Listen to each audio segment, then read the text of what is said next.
we are going to do an addiction, recovery, motherhood, content creation Q&A. You guys asked me these questions many months ago. I'm not going to lie. I have my trusty little iPad here for the questions. I think I'm going to touch up my makeup while I'm answering the questions, so I'm not just sitting here talking to you guys. Okay.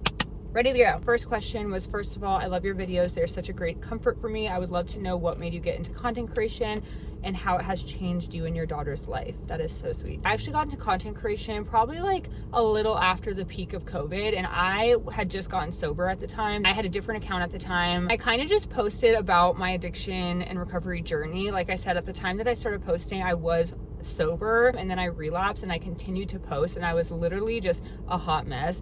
But it started because I had found people like Jessica Kent and a few other people, Abby Fickley. And by the way, Abby Fickley had like no followers at the time. Like, she was like pretty new to content creation, so like these are the people that like kind of inspired me to start creating. I remember like literally detoxing in my bed watching Jessica Kent, and so she was like a huge inspiration for me to start content creation. But I kind of just started because I was bored. Like I said, it was just a hot mess. I quickly relapsed. I didn't really say I had relapsed for a long time, but if you go back to my old account, which I'm not going to even tell you guys what it is because I know some of you guys came from that account, but most of you haven't, it was diabolical, to say the least. I grew my account to almost 60K, and then I stopped posting. I relapsed really bad. I stopped posting for about a year, and then I got pregnant, and I came back for a little bit to that account, but I was getting like 300 views a video, and I just felt like there was a lot of baggage on that account. So I was like, you know, I'm just going to start fresh. I started a new account. That's the account we're on now.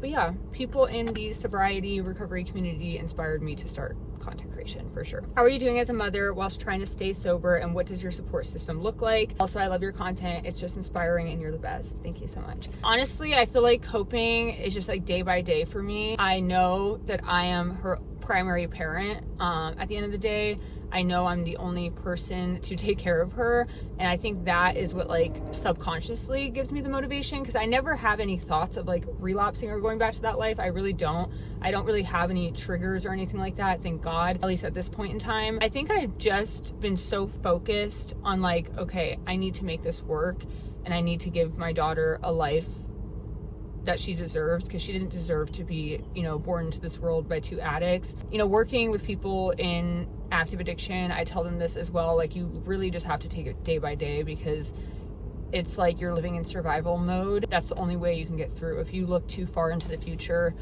that's when I think people get overwhelmed. So I take it day by day, and I just remember how grateful I am to have the life I have. And I think just like having those moments of like reflecting on my day, and like this is literally what I dreamed of. Like when I found out I was pregnant, I was like, there is no way I could do this.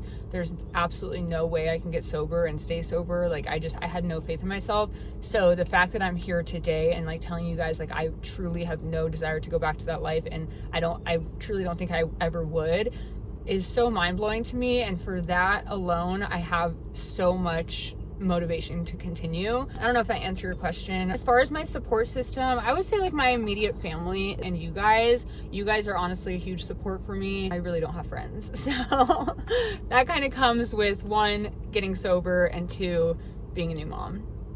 But that's okay. How's your transition from making 100K to your current salary? So I've talked about this a few times. I talked about it in my budgeting video. I used to be a bartender. I was bartender for like almost 9 years. Well, I served for the first 3 years, and then I bartended after that, all at the same place. I made really good money, obviously, doing that. I was in active addiction pretty much the entire time. I think there was like a 6-month period where I was sober. I was still making really good money, and that is literally the only way I was able to survive as an addict who was using so much. And I think how much I made also contributed to that. When I tell you guys, I had $0 in my bank account. I had $0 in my pocket because every single dollar went to DRUGS. It's really sad to know that like I have friends who I still keep in contact with, and like really good friends that I made along the way at that bar, who have bought houses, who have paid their college tuition in full the entire 4 years, like who have done such amazing things with the opportunity we were given. And like to think that I literally flushed that money down the toilet is like, I know that's not your question, but like it like haunts me in my dreams. It is what it is. But how has it transitioning from making so much money to making jack shit, it's hard. I'm not gonna lie. And if you guys, I know you guys always ask for more budgeting videos, and I learn every day. I'm not perfect with budgeting. I still spend my money on shit that I do not need to spend it on.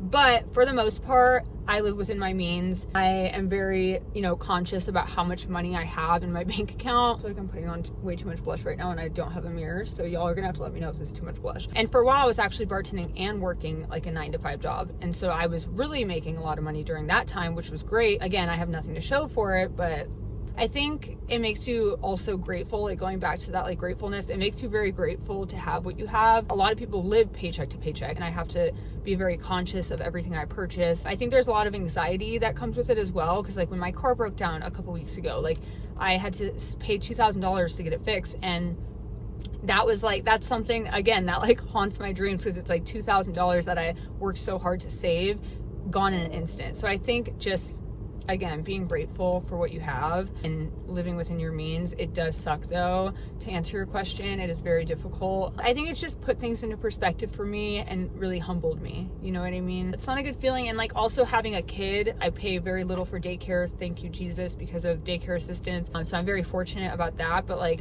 let's say that gets cut or like that goes away, it'd be in a position where I would either have to move somewhere much cheaper, or I'd have to move back in with my parents. Like that's how fine the line is, and it's very scary living that way. So we just make the best out of it every day. This video is probably getting way too long, so we're gonna do one more question. Where are you at in your dating life, or where you want to be? Dating is non-existent for me. I don't think I would be ready to date for like a very long time. I think I envision like the next person I date to be somebody I would like want to spend the rest of my life with. Being a single mom, I have to be very like intentional about who I allow into my life, and that person has to be damn near perfect. I'm not even gonna lie. Like, I'm not in any rush to date. I'm not in any rush to like share my space with somebody, and not even just like physical space, but like mental space. I just don't want to. You know what I mean? Like, I'm just so happy and content with myself right now. Like, I just can't. I don't think I could do it, honestly.